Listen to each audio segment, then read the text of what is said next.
Eu vou falar aqui da experiência que prova que o que você pensa altera o que você observa. Em psicologia, a gente sabe que, por exemplo, quando uma mãe, e o Paulo Vieira fala isso o tempo todo, quando uma mãe olha para o filho, ou um pai olha para o filho e está lá numa atividade, e aquela mãe acredita que o filho é capaz. A intenção, ele é capaz. E não vai lá fazer por ele. Ele papapá, daqui a pouquinho ele consegue. Por um outro lado, se a mãe acha que ele não é capaz e vai lá e faz por ele, ele deixa de ter capacidade. Ele se enfraquece na sua capacidade e ainda não vai aprender. Entende? Então, a intenção que a gente tem diante dos fenômenos, a mulher, como todos falamos aqui o tempo todo, como a física quântica fala, o equilíbrio emocional, se a mulher, ela tem lá na cabeça dela, às vezes pela própria vivência com os pais, que o homem trai, ela pode casar até com uma pessoa fiel. Daqui a pouquinho, de tanto ela pensar que o homem trai, o homem trai, o homem trai, a intenção altera o fenômeno, daqui a pouco o homem está traindo. Por exemplo, e assim é tudo. As crenças. Então, a intenção que eu tenho diante do fenômeno altera ele. E aí o que acontece? A intenção que eu tenho diante do meu passado, na minha linha existencial, altera o meu presente e o meu futuro. Porque a criação, ela é positiva. Não existe o contrário do que é criado. Por isso que a neurolinguística já fala, e o coach fala toda hora, que quando a gente pensa, a gente cria, e aquela criação pode ir para a realidade. E se eu penso aqui, caneta, o que eu vejo? Qual a imagem que vem na minha cabeça? Vem o quê, gente? Caneta. Se eu penso assim, caneta é muito ruim, eu odeio caneta, devia acabar a caneta do mundo. Vamos destruir as canetas. Qual a imagem que vem na minha mente? De caneta. É de caneta, não é? Não é imagem de caneta?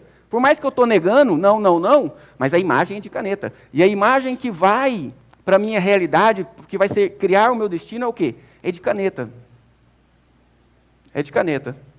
Então, se eu tenho medo de assalto, e eu fico vibrando nesse medo de assalto, eu estou vibrando em assalto, eu já estou imaginando como é que vai ser, eu estou vendo o programa policial, já estou imaginando um assaltante vindo, ainda me batendo e tomando minhas coisas, e aquilo vai criando na minha cabeça, daqui a pouco atrai.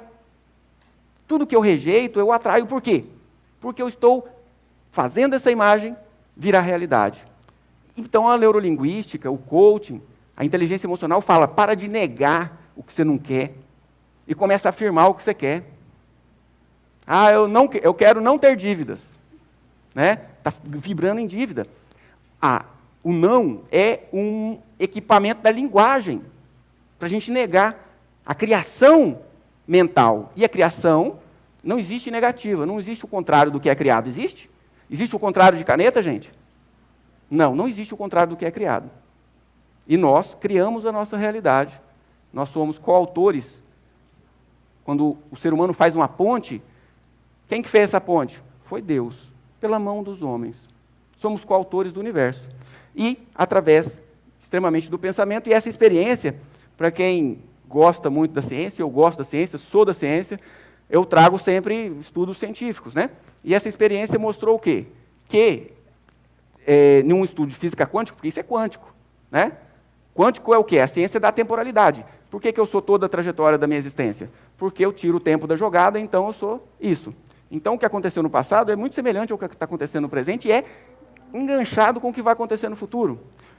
Aqui é uma experiência em física quântica, onde eles fizeram lá uma experiência com um lançador de elétrons que passava nessas duas fendas, chama experiência da fenda dupla, e ele age como onda, fazendo várias imagens lá.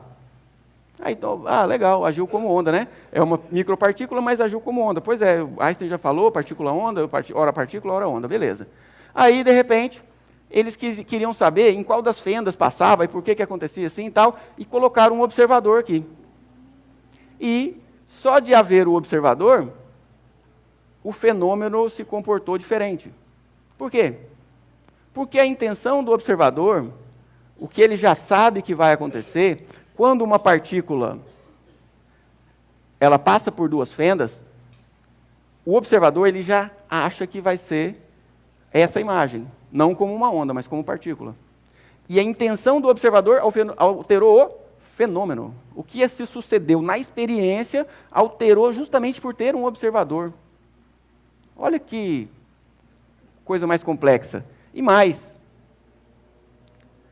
existia uma câmera aqui, filmando, que observava. E o fenômeno foi esse. E mesmo que depois que seria a fita, né, o tape da gravação, mesmo ela tendo sido vista depois, a intenção de quem estava vendo no depois alterou o que aconteceu no passado. O quântico, ele é isso.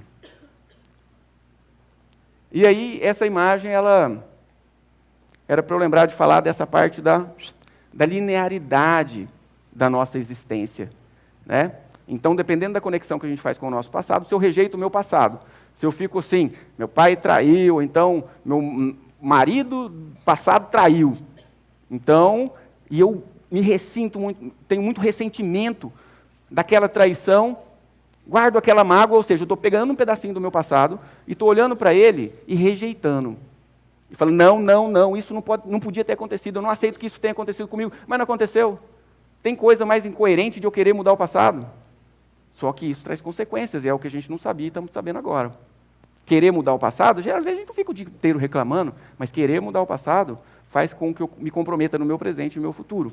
Então a postura do mindfulness é de aceitação de todo o pensamento que vem. E aí a gente fala da intuição, né? Não existe nenhum caminho lógico para a descoberta das leis do universo. O único caminho é a intuição. Albert Einstein, ele foi extremamente intuitivo. Extremamente intuitivo. Ele abriu a possibilidade de intuição. Ele estudava o que já existia e se perguntava o que mais. Né? Ele fala, penso 99 vezes, deixo de pensar, não acho a resposta. Deixo de pensar uma vez, a resposta vem. Né? Então, o mindfulness está relacionado com isso também. Steve Jobs, tenha coragem de seguir o que seu coração e sua intuição dizem. Eles já sabem o que você realmente deseja. O resto é secundário. Porém, o quê? Do que a gente precisa para conseguir acessar a intuição? Uma ausência de intenção e de julgamento. Porque o que é intenção? A intenção é a minha condenação.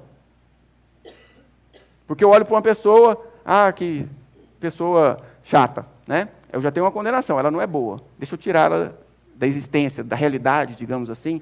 Isso é a nível quântico. Né? E aí, quando eu tenho já um juízo de valor muito forte, a minha intuição fica deturpada. Então, um conhecimento intuitivo, ele vem geralmente ausente de grandes emoções. Ele vem como uma informação e uma frase. Agora, aquele conhecimento intuitivo de mãe, eu estou sentindo que meu filho vai ter um acidente, eu estou sentindo que não vai dar certo, eu estou sentindo, né? Ou estou sentindo que o meu patrão não vai gostar do meu serviço. É uma intuição? Não, é neurose, é medo, é temor. Você não vai conseguir acessar esse conteúdo enquanto você estiver negando. Na hora que a pessoa aceita a possibilidade, então tá bom, se meu chefe mandar embora, tudo bem. Eu aceito. Vai que eu arrumo um serviço melhor. Ou seja, postura positiva diante da realidade. O que acontece é bom, o que aconteceu é bom, fica assim no meu subconsciente. O que acontece é muito bom.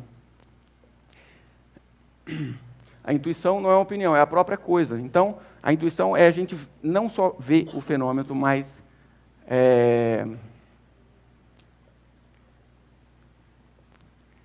sentir o fenômeno, viver o fenômeno, né, igual ele falou lá.